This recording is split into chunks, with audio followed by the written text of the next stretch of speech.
Hola, ¿qué tal? Soy Cris Evelis. Sabes que las últimas semanas hemos estado hablando sobre el proceso de priorización. Lo habíamos visto como un proceso de 3 pasos en el que ya habíamos hablado del proceso de intake, del proceso de scoring y hoy lo vamos a dedicar a la fase de toma de decisiones. Hoy lo vamos a enfocar a qué herramientas podemos utilizar para facilitar la toma de decisiones. Es bien sabido, y todos lo hacemos, que toda la fase de recaudación o de registro de información, la herramienta por excelencia para hacerlo es Excel. Y luego, cuando vamos a tomar decisiones, podemos caer en la tentación de seguir utilizando Excel para apoyar ese proceso de toma de decisiones. ¿Qué pasa? El Excel es fabuloso para todo lo que es esa recopilación de información y está muy bien para soportar mi trabajo individual de análisis. Sin embargo, el proceso de toma de decisiones es un proceso más colectivo. Es un proceso en el que normalmente se realiza en un comité o se realiza con la primera línea de algún manager y normalmente se hace como un trabajo de grupal, colaborativo. Con lo cual, el tratar de apalancarnos en un Excel para tomar o para facilitar la toma de decisiones, lo que va a ocurrir es que nos vamos a tener muchas limitaciones para, para el proceso. Entonces, ¿qué limitaciones podemos encontrar a la hora de quedarnos únicamente en el Excel?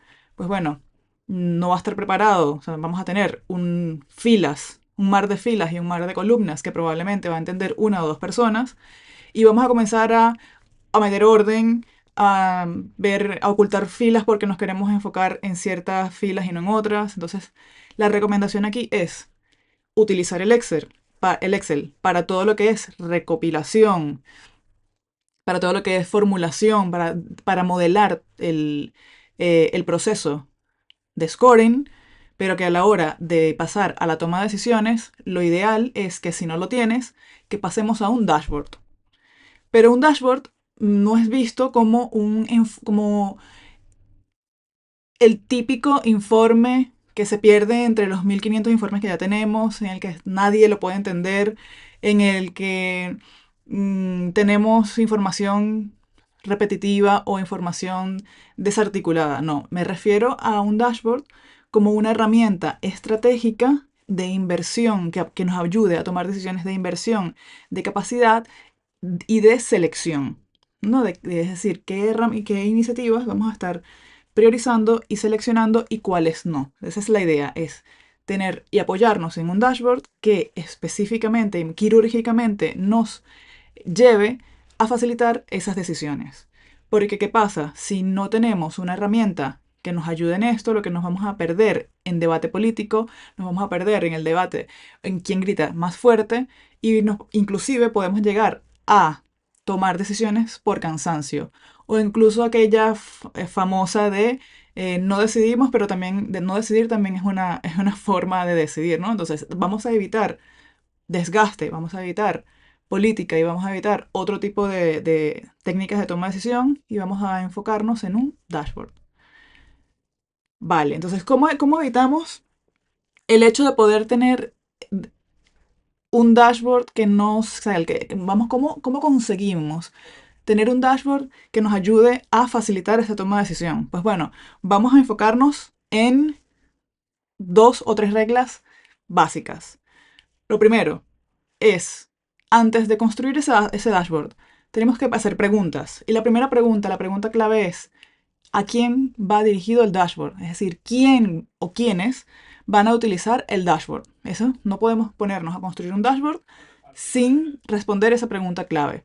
La siguiente pregunta, la siguiente tema que vamos a responder es, ¿cuáles son las preguntas que se va a hacer esa o ese conjunto de personas al momento de enfrentarse o de mirar mi dashboard? Entonces tenemos que listar 5, máximo 8 preguntas que un manager podría hacerse a la hora de enfrentarse a nuestro dashboard. Por ejemplo, ¿cuáles son las iniciativas con más retorno? ¿Cuáles son las iniciativas más urgentes? tendríamos que tener listados esas preguntas antes de ponernos a construir un dashboard, porque si no se nos va a quedar el dashboard con el 1501, que no se va a utilizar. Y ya una vez que puestos a construir el dashboard, también tenemos que asegurarnos de que los datos estén siempre contextualizados, siempre con comparaciones en periodos de tiempo, em, sí, en periodos de tiempo, en cantidades, siempre el dato frío no, normalmente se descontextualiza y siempre hay que tenerlo, permitir comparaciones, sobre todo para facilitar esa toma de decisiones. Entonces ya tenemos esas tres reglas de oro. No comienzas a construir sin saber para quién lo vas a construir. No comienzas a construir sin saber qué preguntas se van a hacer esas personas y qué tipos de decisiones van a tomar. Y cuando lo construyas, no dejes datos aislados. Siempre intenta contextualizarlo con otra información que tengas en un periodo de tiempo o en un rango de datos. ¿Vale? Entonces, ahora vamos a pasar a ver. Bueno, un tema importante es que no solemos pensar, dices, bueno, Chrysabelis, me estás pidiendo que haga un dashboard, pero en mi experiencia, cuando tenemos proyectos de dashboard en mi área, resulta que son proyectos de 6 meses. Y vamos a necesitar una persona que sepa análisis de datos, vamos a necesitar un UX, vamos a necesitar, Chrysabelis, me estás pidiendo demasiado. Me estás pidiendo demasiado para algo que yo puedo hacer en Excel, porque me podrás decir, yo en Excel puedo graficar. Sí, pero hablábamos hace unos minutos que el Excel tiene una función limitada en el que luego para compartir información, para compartir tus gráficos, o los vas a tener que meter en un PowerPoint o vas a tener que mandarlo por email, una foto fija de un dato. En cambio, cuando tenemos un dashboard, no vamos a tener una foto fija, vamos a tener un dato vivo, ¿vale? Entonces, eso es importante.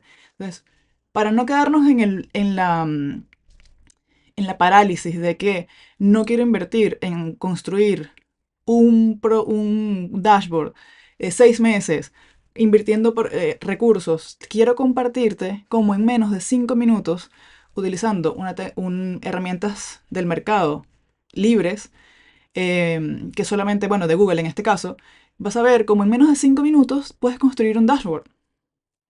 Por ejemplo, y vas a ver, en este ejemplo te voy a mostrar cómo construyes de un Excel que tiene más de 50 filas, cómo puedes sintetizar y mostrar una matriz de importancia y urgencia, que es la matriz de Eisenhower, cómo la puedes graficar en menos de 5 minutos.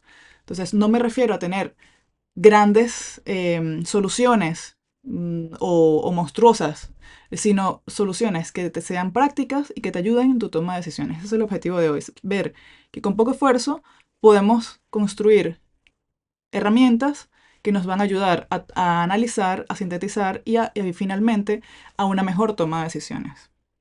Entonces, vamos a pasar a ver esos 5 minutos. Bueno, y hablando de los dashboards, vamos a ver que es que podemos conseguir dashboards sin muchísimo esfuerzo con una herramienta llamada Looker Studio.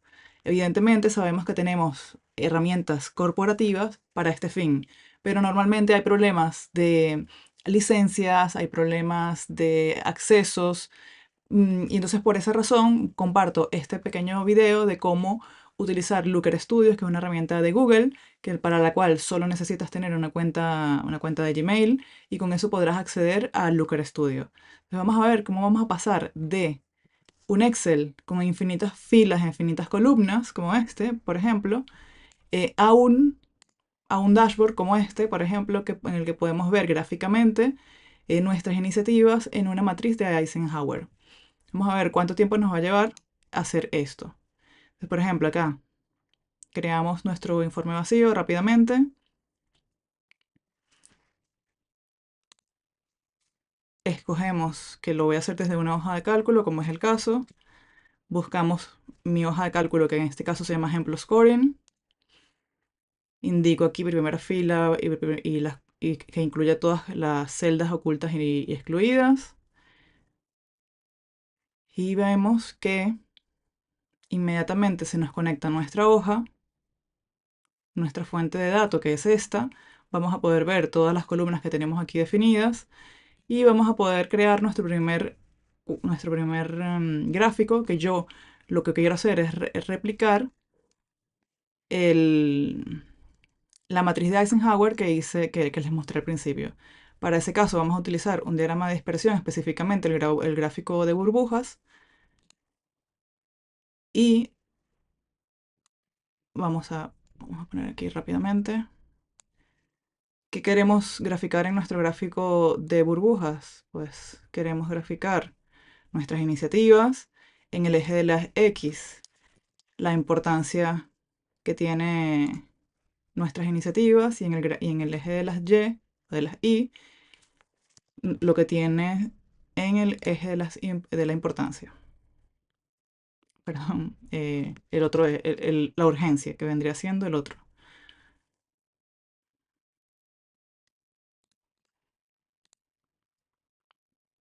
Y de este modo ya se va pareciendo a una matriz de importancia-urgencia o la matriz de Eisenhower. Vamos a ponerle como tamaño de las burbujas, vamos a ponerle el impacto, el valor de negocio.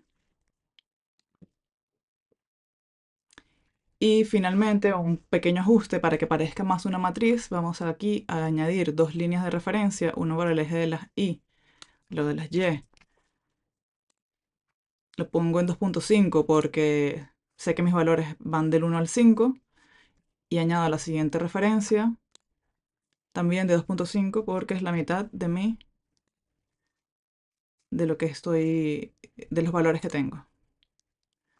Y de ese modo tenemos ya en unos pocos minutos, no sé si llegamos a los 2 minutos, tenemos toda mi información, en este caso esta hoja que tengo acá. Aquí podemos ver que todas mis iniciativas tienen un valor acá, tienen una columna de urgencia y una columna de importancia, y eso es lo que he graficado aquí, en pocos segundos, que si ahorita lo calculo. Entonces, bueno, le dejamos un título.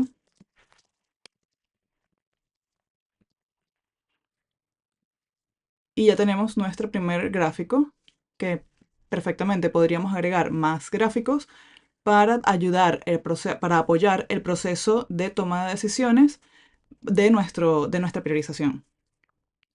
Aquí tenemos nuestra primera matriz.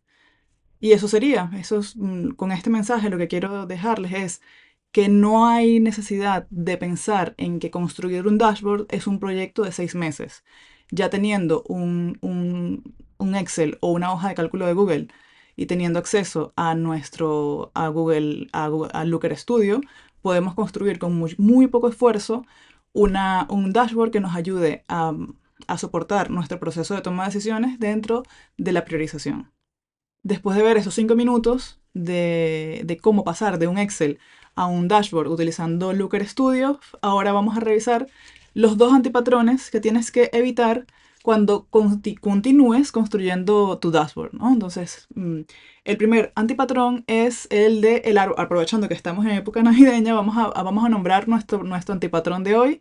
El primero, el árbol de Navidad, ¿no? Entonces, a veces caemos en la tentación de crear un dashboard y meter varios gráficos muy coloridos, ¿no? Entonces, allí la ventaja de los dashboards se nos va a diluir, porque si es cierto que el cerebro humano es capaz de procesar mejor imagen que texto, y por eso intentamos siempre ir al gráfico, si inundamos una sola pantalla de muchos gráficos, la capacidad de atención y la capacidad de análisis se va a diluir. Entonces, evitemos ese antipatrón número uno. Evitemos a toda costa convertir nuestro dashboard en un árbol navideño, lleno de muchos colores, lleno de muchos datos, muchos indicadores. No, mantengámoslo simple, keep it simple. El segundo antipatrón que quiero que te lleves hoy, este es otro impulso que tenemos que evitar, es el querer graficar o llevar todo el dato del Excel y mostrarlo y graficarlo en nuestro dashboard. Ese es otro impulso que tenemos que controlar, porque siempre tenemos que acordarnos de las 3 reglas de las que hablé antes. La primera es quién va a revisar, quién va a utilizar el dashboard para tomar decisiones, pero la segunda es cuáles son las preguntas que tiene que responder cuando revise el dashboard. Si nos ceñimos a eso, si nos ceñimos a eso, vamos a poder saber que no necesitamos tener una tabla idéntica a la de Excel en nuestro dashboard.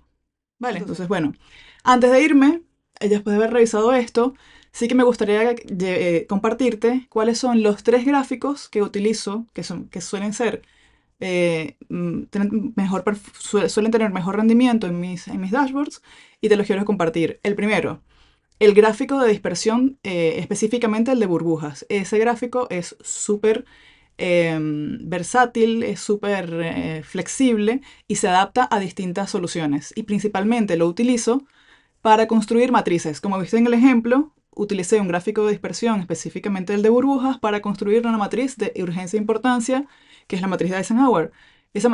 Usando el mismo gráfico, podrías construir la matriz de impacto de negocio, podrías construir la matriz de riesgos. Entonces es un gráfico de verdad muy útil que se puede adaptar a distintas soluciones. El segundo gráfico que para mí es esencial son los gráficos y que me permite hacer las comparativas de las que hablaba antes, son los gráficos de barras y los gráficos de líneas, fundamentales para hacer análisis. Y el tercero, también utilizo mucho, es el gráfico de bala, el gráfico este que me permite comparar mis objetivos con los resultados. Y ahora sí, este ha sido todo el contenido para el día de hoy. Espero que todo el contenido del que he hablado te ayude a mejorar tu proceso de toma de decisiones y que haya sido de gran utilidad. Con esto me despido por hoy y nos vemos la próxima semana con más y mejor contenido.